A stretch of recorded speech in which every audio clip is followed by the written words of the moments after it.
인생을 살아가면서 우리가 두 가지가 중요합니다. 그 두 가지가 무엇이냐면 하나는 방향이요, 하나는 속도입니다. 그런데 다 아셔요. 방향이 더 중요합니다. 방향 잘못 잡고 열심만 내다가 우리가 허탕 칠 때가 많이 있죠. 방향이 굉장히 중요합니다. 제가 군대에 있을 때 어떤 한 새로운 지휘관이 부임을 했는데 보통 지휘관과 이 하급자가 상견례를 해요. 마지막에 악수를 하거든요. 그때 보통 이 아랫사람들이 뭐라고 이야기하냐면 열심히 하겠습니다. 그럼 보통 지휘관이 어깨를 다독거리면서 그래 열심히 하고 지나갑니다. 그런데 어떤 한 지휘관이 왔는데 열심히 하겠습니다 했는데 말을 딱 끊고 열심히 하는 것보다 더 중요한 게 있어. 그게 뭡니까? 잘하는 거야. 군대 생활 열심히 하지 말고 잘해야 돼. 근데 그 말이 지금도 잊혀지지가 않아요. 신앙생활도 마찬가지입니다. 무작정 열심을 내는 것보다 더 중요한 게 무엇입니까? 하나님이 원하시는 대로, 하나님이 요구하시는 대로 우리가 방향을 잘 설정하고 그 속에서 열심을 내는 것입니다. 사도 바울이 오늘 본문 가운데 이스라엘 민족이 구원받지 못함을 탄식하고 있습니다. 그들에게는 열심이 있어요. 누구보다도 하나님을 사랑하고 마음과 뜻과 정성을 다해서 주님 앞에 드려지는 열심이 있는데 방향이 틀렸어요. 방향이 빗나갔습니다. 그 부분을 탄식하고 오늘 로마서 10장 2절, 3절, 4절에 내가 증언하노니 그들이 하나님께 열심히 있으나 올바른 지식을 따른 것이 아니니라.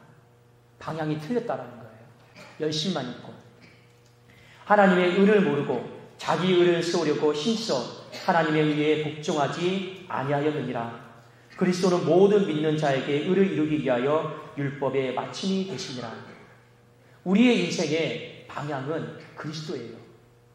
그 주님을 향해서 달려나가야 되는 건데 이스라엘 백성들이 주님께 달려나가지 않고 엉뚱한 곳을 향해 달려나가는 그런 열심만 있는 거예요.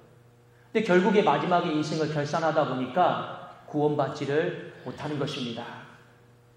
여러분, 아까도 제가 군대의 일화를 말씀드렸듯이 신앙생활하면서 항상 잊어버리지 마십시오. 열심히 하는 것보다 더 중요한 게 무엇입니까? 잘하는 거예요. 올바른 방향 속에서 조금 더디더라도 잘 달려가는 겁니다. 늘 우리가 달려가면서 내가 누구를 위해 달려가느냐, 사람 때문에 달려가느냐, 그 잘못된 열심이에요. 내가 오늘도 주님 때문에 예배를 드린다. 내가 봉사하는 것도 주님 때문에 봉사를 드린다. 그게 여러분 올바른 방향 속에 나오는 열심 아니겠습니까? 그런데 우리가 신앙생활을 오래 하다 보면 이 방향을 잃어버리고 빗나간 방향 속에서 열심을 낼 때가 많이 있습니다. 그런데 잊지 마셔야 돼요. 구원의 문제, 이 문제에 있어서만큼은 제대로 방향을 아셔야 되는 겁니다. 왜인지 아십니까? 구원은 인생의 영원성을 결정짓는 아주 중요한 문제이기 때문에 그렇습니다. 여러분 구원 못 받으면 내 인생의 영원성이 어둠 가운데 있는 거예요. 그러나 우리가 구원 받으면 내 인생의 영원성이 밝음 가운데 있는 것 아니겠습니까? 우리가 이 땅을 살면 많으면 70이요, 많으면 80이고 조금 더 살면 90세 아니겠습니까? 기껏 해봐야 100세 이내로 사는 것입니다. 근데 구원이다라고 하는 건 100세와 좋게 비교가 안 되는 거예요. 영원히 내가 어둠 가운데 살아가느냐, 영원히 내가 빛 가운데 살아가느냐, 이 문제인 거예요.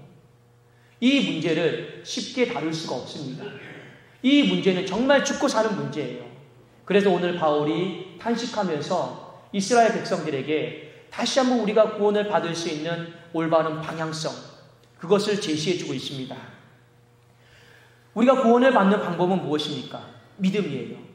믿음으로 예수 그리스도를 바라보면 우리는 구원을 받을 수가 있습니다. 그런데 이 믿는다라고 하는 것은 단순히 믿습니다, 믿습니다, 이런 고백이 아니에요. 오늘 사도 바울은 믿는다라고 하는 것이 두 가지와 관련이 되어 있습니다. 그것이 첫 번째가 무엇이냐면 입술의 고백이에요. 또 하나는 무엇이냐면 마음입니다. 여러분 기억하십시오. 마음과 입술이 믿음과 관련이 되어져 있습니다. 어떻게 관련이 되어져 있는가를 여러분 분명히 아셔야 됩니다. 오늘 성경 말씀 로마서 10장 9절과 10절을 우리 한번 같이 보겠습니다. 함께 읽겠습니다. 9절 시작. 내가 만일 내 입으로 예수를 주로 시인하며 또 하나님께서 그를 죽은 자 가운데서 살리신 것을 네 마음에 믿으면 구원을 받으리라. 사람이 마음으로 믿어 의에 이르고 입으로 시인하여 구원에 이르느니라. 아멘. 오늘 9절과 10절 말씀에 보면 믿는다라고 하는 것이 나옵니다. 믿는다라고 하는 것이 입술의 고백과 마음과 연관되어져 있음을 가르쳐주고 있죠. 먼저 봅시다. 입술로 시인을 해야 돼요. 무엇을 시인합니까? 예수님이 주님이시다. 주다라고 하는 헬라 단어 키리오스는요, 옛날에 어떤 의미를 쓰였냐면 아주 높은 지위에 있는 사람, 그리고 노예를 거스리고 있는 아주 높은 사람들, 그 사람들을 높여드리기 위해서 키리오스다라고 하는 주다라고 하는 호칭을 썼습니다. 그리고 이 주다라고 하는 호칭은 로마 황제 가이사 시저에게 썼던 호칭입니다. 오늘 예수님이 주님이시래요. 예수님이 키리오스다. 그것을 입술로 고백해야 되는 거예요. 그것이 믿는 거예요. 또 하나는 무엇입니까? 마음으로 예수님을 믿어야 되는데, 우리가 마음으로 예수님을 믿어야 될 내용이 뭐냐면 그를 죽은 자 가운데서 살리신 것, 예수님의 부활입니다. 여러분 성경을 읽다가 예수님의 부활은 하나님의 아들 되심과 관련이 되어져 있습니다.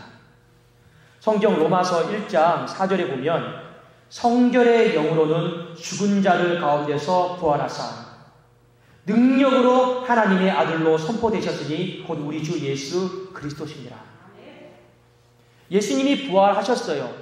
그냥 죽었다가 살아나셨느냐? 이걸로 끝난 게 아니고 예수님이 부활하심으로 말미암아 그분이 하나님의 아들로 증명되셨습니다. 그것이 바로 주님의 부활의 의미입니다. 주님이 하나님의 아들로 증명되신 것과 예수님이 주님이시다라고 하는 이 고백은요, 뗄래야 뗄 수 없는 관계가 있는 거예요. 다시 한번 말씀을 드립니다. 그분이 부활하신 것은 하나님의 아들로 증명됐다라는 거예요. 그리고 하나님의 아들로 증명된 것은 우리가 입술로 시인했던 예수님이 주님이십니다라는 말과 뗄래야 뗄 수 없는 굉장히 밀접한 관계를 가지고 있습니다. 우리 한번 성경 빌립보서 2장 9절과 10절, 11절 말씀을 같이 한번 보도록 하겠습니다. 빌립보서 2장 9절, 10절, 11절 말씀입니다. 제가 한번 9절 읽고 여러분이 한번 10절 한번 읽겠습니다. 이러므로 하나님이 그를 지극히 높여 모든 이름 위에 뛰어난 이름을 주사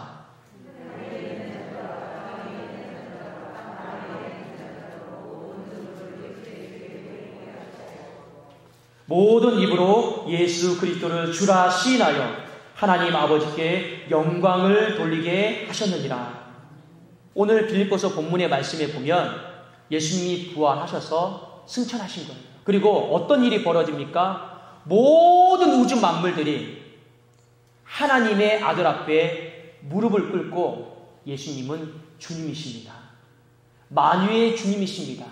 지금 선포하고 예배드리고 찬송하고 있는 거예요. 예수님의 부활은 부활 사건으로 끝나는 게 아닙니다. 예수님의 부활은 하나님의 능력의 아들로 선포되신 거예요. 그 능력의 아들로 선포되신 그분이 지금 만물을 다스리고 있고 모든 만물들이 그분 앞에 무릎을 꿇고 한결같이 고백합니다. 예수님은 키리오스입니다. 보통 키리오스가 아니고 만유의 주이십니다. 예수님은 마땅히 예배받으실 분이고 예수님은 마땅히 찬송받으실 분이고 그걸 모든 만물들이 지금 무릎 꿇고 고백하고 있는 거예요. 그래서 우리가 입술로 예수님은 주님이십니다. 내 마음에 믿어야 될 내용이 무엇입니까? 예수님의 부활, 하나님의 능력의 아들로 선포되신 것. 결국에 믿음의 내용은 하나입니다. 예수님이 주님이시다라는 거예요. 예수님이 어떤 주님이십니까? 온 우주 만물을 통치하시고 다스리시는 만유의 주님이신 줄로 믿습니다. 우리는 그 주님을요, 입술로 시인하고 마음으로 믿는 거예요. 그런데 오늘 우리가 한 가지 아셔야 될 것이 있습니다. 이 입술로 시인하다라고 하는 이 고백은요, 헬라 단어로 호몰로게오라고 하는 뜻입니다.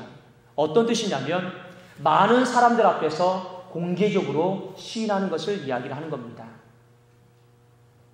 그냥 당신은 예수님을 믿습니까? 속으로 나만 알아들을 수 있도록 예수님 믿습니다. 이게 아니고 많은 사람들 앞에서 공개적으로 나는 주님을 믿는 사람이요, 주님은 만유의 주님이십니다라는 그 고백이 바로 시인하다라는 거예요.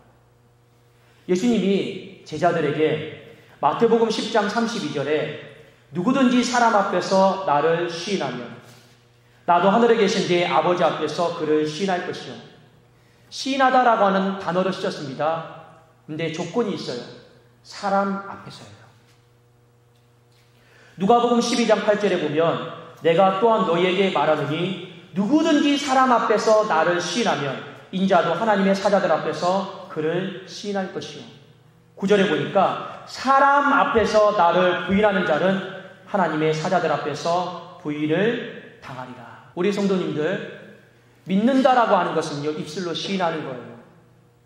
그런데 이 시인은요, 공개적인 고백입니다.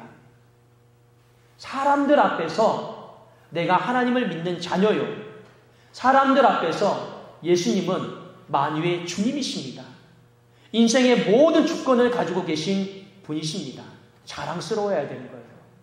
그것이 바로 시인하다라고 하는 뜻입니다. 여러분, 시국이 많이 어렵죠. 이 코로나19로 인해서 많은 크리스찬들이 움츠려들고 있습니다. 교회를 가는 것도 눈치를 보고 있고, 이제는 성경책을 펴는 것도 어색하고, 그냥 그런 시대가 되어버렸습니다. 그러나 여러분 기억하셔야 돼요. 코로나19와 상관없이 우리는 늘 한결같이 하나님은 예배 받으시기에 합당한 분이시오, 나는 하나님의 자녀다라고 우리는 떳떳하고 당당하게 고백을 할 수가 있어야 되는 것입니다. 코로나19 때문에 그것이 고백이 안 되어지면 그것은 문제예요. 내 상황과 형편이 어렵다라고 해서 내가 주님을 시인하는 것이 불편해지잖아요. 다시 한번 우리의 믿음을 점검해 보셔야 되는 겁니다. 코로나19와 상관없는 거에 시인하는 건요. 우리 믿음의 선조들이 많은 사람들이 순교를 당했습니다. 6.25 동란 때도 보시고 일제시대 때도 보십시오. 그때도 내용은 다르지만 똑같은 시험과 환난을 당했습니다. 너가 예수를 밟고 지나가면 너희 가족들 살려줄게. 그때도 여러분 생명과 직결된 문제 속에서 예수를 시인해야 되느냐 말아야 되느냐, 이 문제와 이 어려움 속에 살았습니다. 예수를 부인하기만 하면 가족들 다 살려줄게. 예수를 부인하기만 하면 교회 성도들 다 살려줄게. 생명과 관련된 직결된 문제였어요. 내용만 다르죠. 일제시대도 마찬가지였고, 초대교회 로마 황제의 우상숭배와 압제 가운데 있었던 그리스도인들도 다 마찬가지였습니다. 믿는 것을 부인하면, 예수를 밟고 지나가면 다 살려줄게. 가족들 생명 다 살려줄게. 그런데 우리 믿음의 선조들이 어떤 선택을 했습니까? 예수를 밟지를 못했어요. 그래도 예수님을 주님이라고 했어요. 그 옆에 있는 가족들이 원망하죠. 아버지, 어머니, 한 번만 부인하면 가족도 다 살려준다고 하는데 아버지, 그 신앙이 뭐 그렇게 대단하고 중요합니까? 이런 가정도 있었어요. 또 한편으로는 아버지, 어머니가 망설이고 있으니까 자녀들이 아버지, 어머니, 우리는 괜찮아요.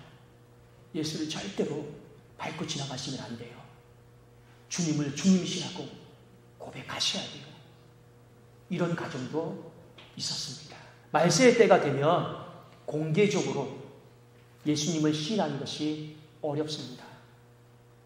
직장 생활하면서, 공무원 생활하면서 예수를 주로 시인하면 혐오하는 사람도 있고 진급에 누락되는 아픔도 겪을 수 있습니다. 그런데 하나님은 우리에게 믿음을 요구하세요. 어떤 믿음입니까? 예수님을 주님으로 시인하기를 원하는 믿음을 요구하고 있습니다.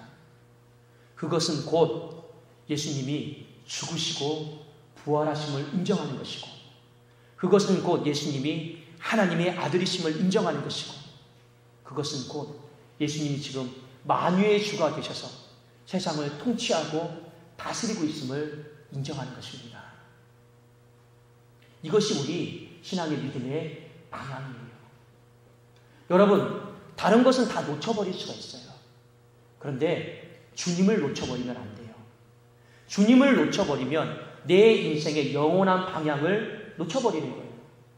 사람은 방향성을 잃으면 바다 한가운데서 열심히 가고 있는 것 같지만 그 자리입니다. 길을 잃어버리는 거예요. 이스라엘 백성들이 그 방향을 놓쳐버렸어요. 그 방향을 놓쳐버리고 엉뚱한 열심을 가지고 살면서 구원받을 수 있는 것처럼 착각을 했다는 것입니다. 그래서 오늘 바울이 이스라엘 백성들에게 한 가지 당부의 말을 하고 있습니다. 그 말이 무엇이냐면 로마서 10장 17절에 보면 믿음은 들음에서 나며 들음은 그리스도의 말씀으로 말미암는다. 여러분, 이 구절은요, 어떤 의미 속에서 사용이 되어졌느냐? 그 앞에 보면 로마서 10장 11절, 12절, 13절에 보면 성경에 이르되 누구든지 그를 믿는 자는 부끄러움을 당하지 아니하리라 하니 유대인이나 헬라인이나 차별이 없습니다. 한 분이신 주께서 모든 사람의 주가 되사 그를 부르는 모든 사람에게 부여하시도다. 누구든지 주의 이름을 부르는 자는 구원을 받으리라. 주님이 인생의 방향이다라고 하는 거 이미 오래전부터 말씀해 주었어요. 다 알려줬습니다. 구약시대 때부터 선지자들을 보내서 주님이 인생의 방향이다, 주님이 구원의 방향이다, 다 알려줬어요. 그런데 이스라엘 백성들이 듣지를 않아요. 그 알려주셨다라고 하는 내용이 18절과 21절에 나오는데, 그러나 내가 말하노니 그들이 듣지 아니하였느냐? 그렇지 아니하니 그 소리가 온 땅에 퍼졌고 그 말씀이 땅끝까지 이르렀도다 하였느니라. 이스라엘에 대하여 이르되 순종하지 아니하고 거슬러 말하는 백성에게 내가 종일 내 손을 벌려노라 하였느니라. 그러니까 하나님은 방향에 대해서 말씀해 주셨습니다. 그런데 듣지를 않아요. 왜 안 듣는지 아십니까? 내 고집과 아집 때문에 그렇습니다. 사람이요, 고집이 있어요. 아집이 있어요. 특히 열심히 하는 사람에게 고집과 이 아집이 커요.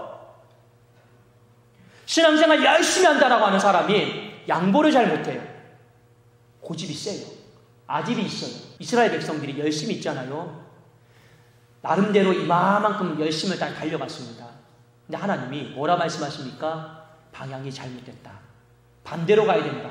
그러면 내가 다 내려놓고 방향을 바꿔야 되잖아요. 근데 인간이 열심히 있다 보니까 그 열심이 아까운 거예요. 그러니까 하나님 말씀 음성 무시하고 가던 길로 계속 가버립니다. 그러니까 구원을 못 받는 거예요. 여러분, 우리가 인생의 길을 살아가면서 열심을 내면서 달려가잖아요. 하나님의 음성, 하나님의 말씀을 잘 들으세요. 그리고 내가 가는 이 길이 잘못됐다 하면 과감하게 내려놓으셔야 돼요. 세상 사람들이 말하는 것처럼 너 잘하고 있다, 너 그렇게 해야 된다, 이게 중요한 게 아니에요. 더 중요한 음성은 여러분 무엇입니까? 하나님의 말씀이고 하나님의 음성이에요. 내가 잘하고 있는 것, 옆에 사람들이 아이고 너 잘하고 있다, 이것이 여러분 중요한 게 아니에요. 이스라엘 백성들은 그런 열심 속에 살아가고 있습니다. 근데 하나님은 뭐라 말씀하셨습니까? 그 열심이 틀렸다. 방향이 틀렸다. 그러면 고집과 아집을 내려놓고 하나님이 원하시는 대로 다시 방향 전환해야죠. 이것을 안 하고 있는 거예요. 그런 이스라엘 백성들에게 하나님이 하신 말씀이 뭐냐? 믿음은 들음에서 난다라는 거예요. 이 말은 어떤 의미입니까? 제발 내가 너희에게 말하는 것을 들으라는 거예요. 들으라는 거예요. 근데 이 사람들이 듣지를 않아요. 내 열심에 집중하다 보니까. 내가 세상 살아가는 그 열심에 집중하다 보니까 듣지를 않는 거예요. 그래서 믿음은 들음에서 난다. 이 말은요, 제발 하나님이 말씀하시는 음성, 그 말씀에 귀를 좀 기울이라는 거예요. 믿음은 들음에서 나고, 이 들음은 그리스도로 말미암는다. 듣다 보면, 집중하다 보면 누가 보인다라는 겁니까? 그리스도가 보인다라는 거예요. 잃어버렸던 방향이 보인다라는 거 하나님이 우리에게 가르쳐 주시는 겁니다. 우리 성도님들, 방향을 잃어버리지 마세요. 이 믿음의 방향이 무엇입니까? 내 삶 속에서 주님을 시인하는 거예요. 이 믿음의 방향이 무엇입니까? 그분이 부활하신 분이요, 하나님의 아들이요, 지금 온 우주 만물을 통치하시는 최고의 주권을 가지신 분이요, 그것을 자랑스러워하고 부끄러워하지 아니하고 그 고백을요 담대하게 선포하는 것입니다. 많은 사람들 앞에서요. 예전에 제가 청년 사역을 할 때 어떤 한 청년의 그 공무원 시험, 경찰 공무원 시험을 좀 이렇게 지도를 해준 적이 있습니다. 그 청년이 굉장히 신실한 형제였어요. 근데 경찰 공무원 시험을 볼 때마다 떨어지는 거예요. 근데 그 청년이 어느 날 저한테 찾아오는 거예요. 목사님, 신앙생활 못하겠다고. 이거 열심히 하는 만큼 좀 제 삶도 열리고 잘 되면 좋은데 내가 회장을 하면서 덕이 안 되는 것 같다고 회장직을 내려놓겠대요. 그래서 이런 이야기를 했습니다. 우리 한 번만 더 기도하면서 잘 준비해보자. 속는 셈 치고요, 같이 또 시험을 준비했습니다. 하나님의 은혜로 말미암아 1차 필기에서 합격했어요. 2차 실기에서도 합격했어요. 이제 다 끝났다 생각하고 있는데 어느 날 밤에 전화가 왔어요. 면접이 문제가 된 거예요. 이 경찰 공무원 시험을 보는데 거기 면접할 내용을요 미리 줬대요. 그리고 이 내용대로 면접을 할 거니까 준비해 오십시오. 질문을 이미 다 준 거예요. 그런데 그 청년이 받은 질문의 내용이 무엇이었는지 아십니까? 마지막 면접이 뭐라고요? 근데 마지막 질문의 내용이 뭐였냐면, 당신의 신앙은 크리스찬이군요. 그리고 예배를 드리는 문제, 술 마시는 문제, 이 두 개를요 질문을 던진 거예요. 당신은 주일날 그리고 공동체 생활을 해서 술 마시는 문제 어떻게 할 겁니까? 이걸요 답을 준비해 오라는 것이었어요. 목사가 어떻게 지도를 해줘야 될까요? 고민이 들었습니다. 쉬운 답은 무엇입니까? 저 술 잘 마시는데요. 저 공동체 생활 잘 하는데요. 쉬운 답이 무엇입니까? 제가 이력서에다만 기독교를 적어놓고 저 원래 날라리 신자인데요. 이러면 얼마나 쉽습니까? 지금 여러분 질문의 의도가 뻔하잖아요. 거기서 요구하는 의도가 뻔하잖아요. 사회생활 잘할 수 있는지 그것에 대한 답을 요구하는 거잖아요. 근데 그 청년과 제가 고민을 하다가 이렇게 했습니다. 미안한데 올해 한 번만 더 떨어지자. 목사님, 어떻게 온 길인데 그래도 올해 한 번 더 떨어지자. 겨우 설득을 시켜가지고 그냥 그렇게 하기로 했어요. 올해 한 번 더 떨어질 마음으로 하기로 했어요. 제 마음도 안 좋죠. 솔직히 그때 하나님이 원망스러웠습니다. 왜 그 수많은 질문 중에서 하필이면 이 청년에게 그 질문을 준비해오라고 했는지. 그리고 면접을 갔어요. 그리고 끝나고 연락이 왔습니다. 목사님 그러는 거예요. 어떻게 대답했냐. 기적이 일어났어요. 그래요. 무슨 기적이 일어났는데 저에게 줬던 그 질문을 하지 않았어요. 그리고 인상 좋은데 하고 끝났대요. 그리고 합격했어요. 제 인생을 돌아보니까 하나님의 테스트였어요. 하나님의 시험이었습니다. 여러분의 믿음, 이건 죽은 믿음이 아니잖아요. 그렇지 않습니까? 이 믿음을 하나님이 많은 사람들 앞에서 고백하기를 원하고 있고 또 고백받기를 원하고 있습니다. 우리가 마음으로 믿는 것, 그 내용, 예수님이 주님이시다라는 거예요. 그리고 그것을 입술로 고백해야 되는 거예요. 그래서 사람이 마음으로 믿어 의에 이르고 입으로 신했을 때 구원에 이른다라고 하는 말씀이 오늘 성경 본문의 말씀입니다. 어려운 때를 분명히 우리는 살아가고 있는 것은 맞습니다. 방향을 잃어버리지 마십시오. 작은 것이지만 사회에 나가서 십자기도 꼭 하십시오. 십자기도는 누구만 합니까? 믿는 사람만 하잖아요. 십자기도 하는 것만 봐도 교회 다니는 사람이구나 다 알잖아요. 이 시대에 그것조차도 부끄러워하지 마십시오. 여러분 성경 보는 거, 교회 가는 거 부끄러워하지 마십시오. 코로나19 때문에 한시적으로 우리가 이렇게 하지만 장차 여러분 더 큰 환난과 더 큰 어려움이 오면 어떻게 하시렵니까?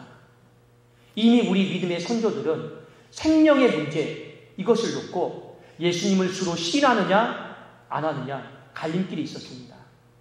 내가 부인만 하기만 하면 가족들이 다 살잖아요. 그런데 주님을 신했어요. 그때나 지금이나 뭐가 다릅니까?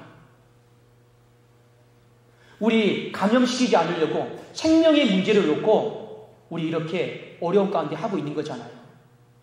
그때나 지금이나 뭐가 다른 겁니까?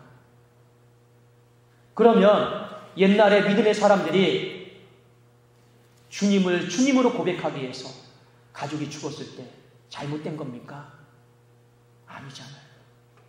그 피는 순교자의 피로 하나님이 다 받은 것 아니겠습니까? 우리는 그런 신앙의 강한 전통 속에서 젖줄 속에서 지금까지 온 것입니다. 여러분 믿음을 약화시키지 마세요. 어디를 가든지 어느 곳에 있든지 그래도 부족하지만 나는 하나님을 믿는 사람이에요. 어디를 가든지 무슨 일을 하든지 부족하지만 나는 하나님을 섬기는 사람임을요 부끄러워하시면 안 됩니다. 그것이 우리의 삶의 믿음의 내용이고 하나님이 고백받기를 원하시는 모습이기 때문에 그렇습니다. 오늘 말씀을 통해서 여러분 인생의 중요한 것은 방향과 속도예요. 아울러서 여러분 열심도 잊어버리지 마십시오. 방향을 내가 분명하게 설정했으면 좌우 바라보지 마시고 세상의 소리 듣지 마시고 그 열심을 다해서 달려가십시오. 성경에 보면 나중된 자가 먼저 된다 했습니다. 나중된 자가 왜 먼저 되는지 아십니까? 방향을 늦게 잡았어요. 그래도 잘한 건 있습니다. 열심을 내었어요. 그러니까 나중된 자가 먼저 되는 경우도 많이 있습니다. 우리 이 말씀 꼭 잘 기억하시고 믿음이다라고 하는 것이 무엇일까?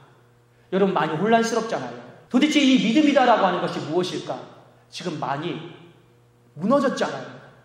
이때 다시 한번 여러분 인생의 영원한 문제, 구원의 문제를 생각하시고 내가 하나님 앞에서 이 세상의 한복판에서 어떻게 살아가야 될 것인가 그것을 잊어버리지 마십시오. 다시 한번 하나님의 음성에 귀를 기울이십시오. 그리고 마음으로 믿어서 의에 이르고 입으로 시인해서 내 구원이 확정됨을 여러분 오늘 이 예배를 통해서 주님 앞에 올려드리십시오. 우리가 이 어려운 시대에 해야 될 일인 것입니다. 기도하겠습니다.